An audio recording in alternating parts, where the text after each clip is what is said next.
G'day everybody, Jake from DiscoverAuto here, and this little cutie next to me is the Volvo EX30. It's their brand's new electric small SUV, and it sits at the bottom point of the Volvo range. It's the smallest product that they're going to make.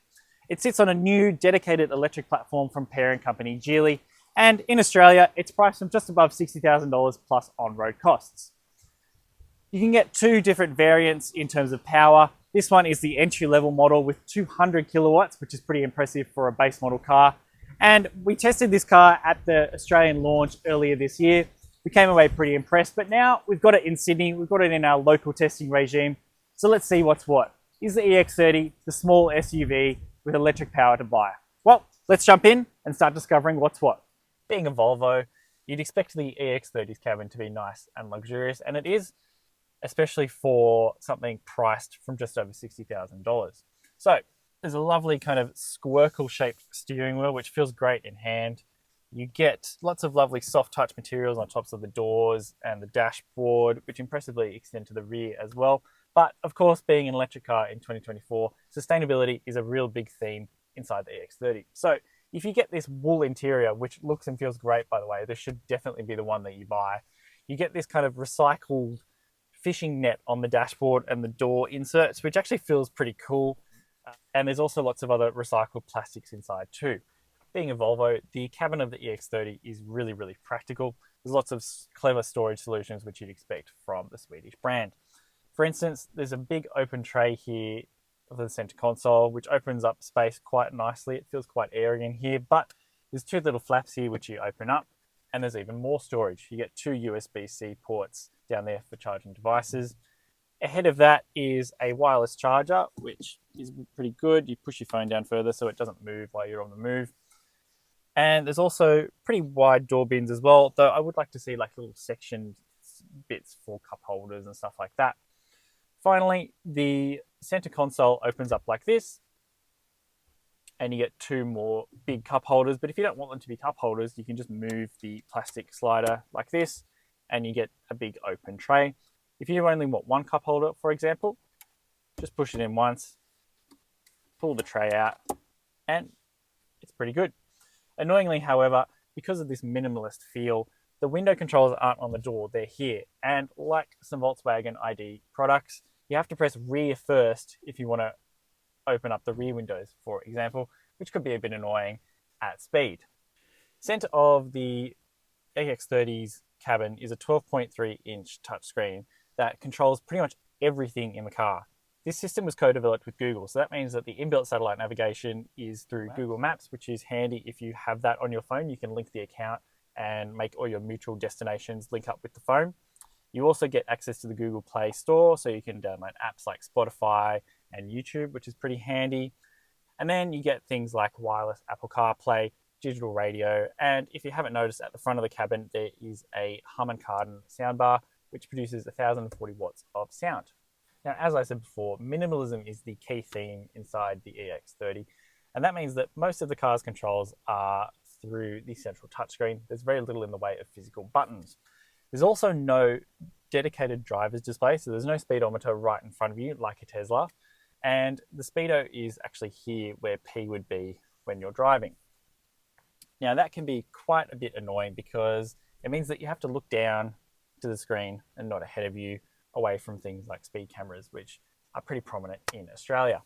What also annoys me about this screen is that some of the car's big functions, like the air conditioning, for example, like this, requires a few different touches of the screen to activate. The most annoying one for me, however, is the headlights. So to do that, you have to press the car button, press exterior light, choose which light you want, and then press OK. Now, I realize that the car's headlights always set to auto, which is great. All cars should do that.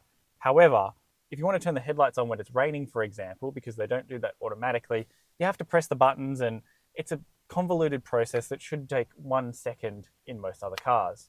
It's the same story with the mirrors. You have to press mirror, select which mirror you want, and then adjust it with the steering wheel like a Tesla.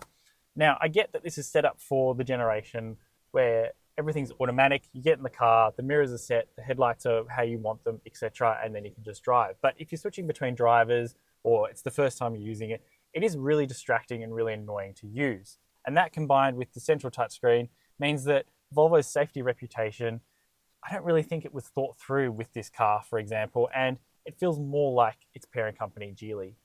The biggest evidence of the EX30's small dimensions happens in the back seat because it's not very spacious, I have to admit. So I'm 6 foot tall and sitting behind my driving seat, I've got just enough legroom. Headroom's pretty good despite the standard panoramic roof on this particular EX30 model. The seat comfort is pretty good though, as you'd expect for a Volvo, and the floor is nice and flat as well, so you can kind of relax a little bit further.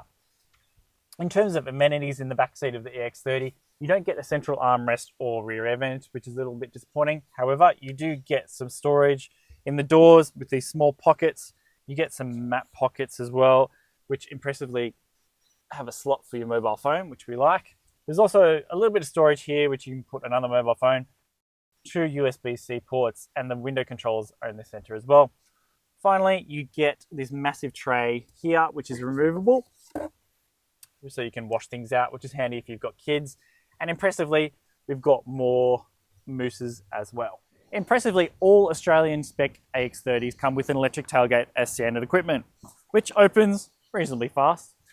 And once you've done so, you get 318 litres of boot space. Now, I know what you're thinking, that doesn't look like 318 litres of space. You're absolutely correct, because that figure is for the boot with the false floor removed, which is very easy to remove. Once you do so, the boot floor is a lot lower and you get extra storage for things like the charging cable bag and of course the roadside assistance kit, because of course it doesn't have a spare wheel. Once you fold the seats down, which is very easy to do, you get almost 1,000 litres of space, which is pretty big for a car this size. And because once you put the floor back in, it's nice and flat, you can put long things in as well. In addition to the boot area of the EX30, you get front storage as well, because of course there's no engine. It's only a small 7 litres of space, but you know, you can store the charging cable or maybe a grocery bag or something like that, which is helpful. We also love that on the back of this cover, you get some cool Easter eggs like a moose and a car, and it's very cool, very Volvo.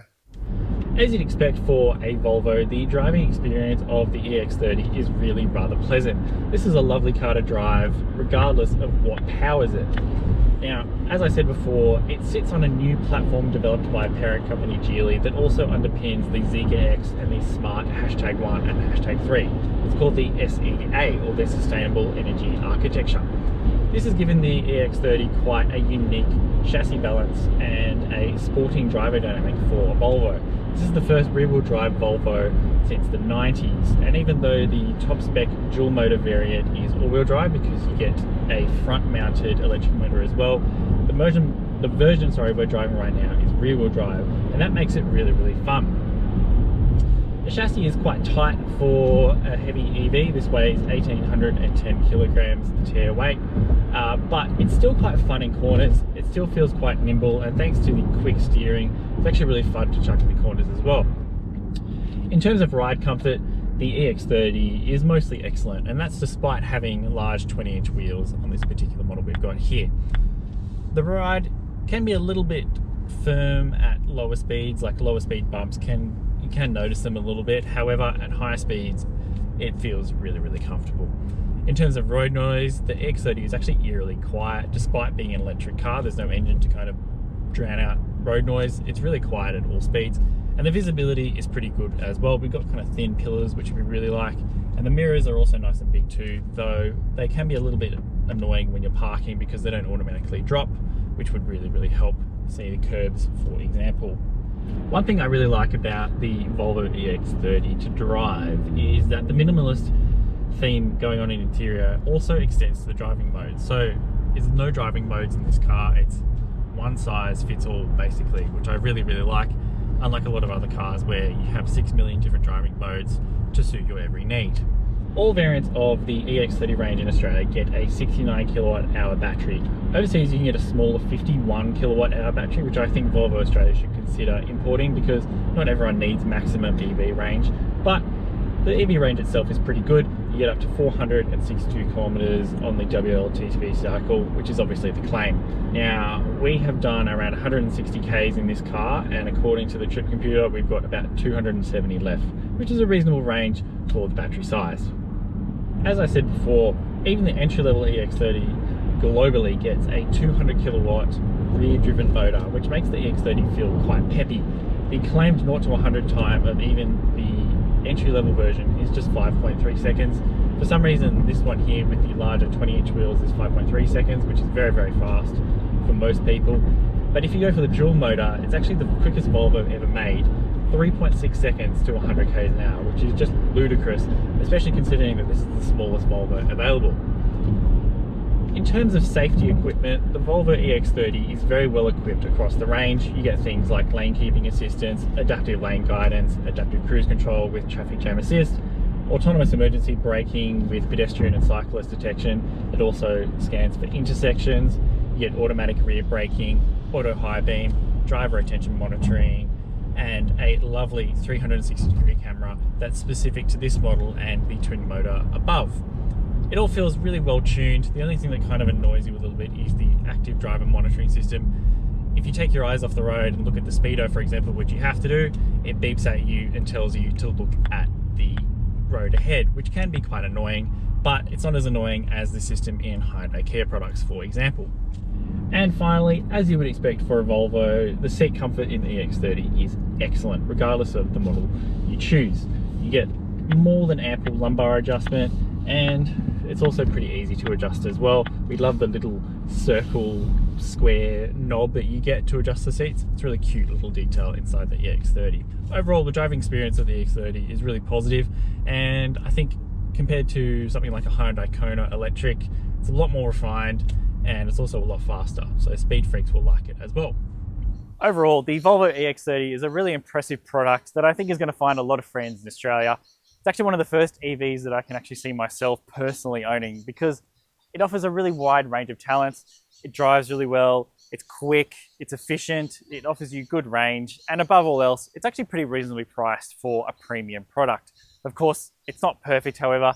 The interior is just too minimalist, too much reliance on the center screen, and there's not enough color range in my opinion. I'd love a nice deep navy blue, for example. However, the EX30 is a really good overall product. There's a little bit for Volvo to improve on, but I'm sure they will with the upcoming facelifts. Thanks very much for watching our review of the Volvo EX30. Remember to hit the bell button so that you get notifications, and make sure to subscribe to the DiscoverAuto YouTube channel.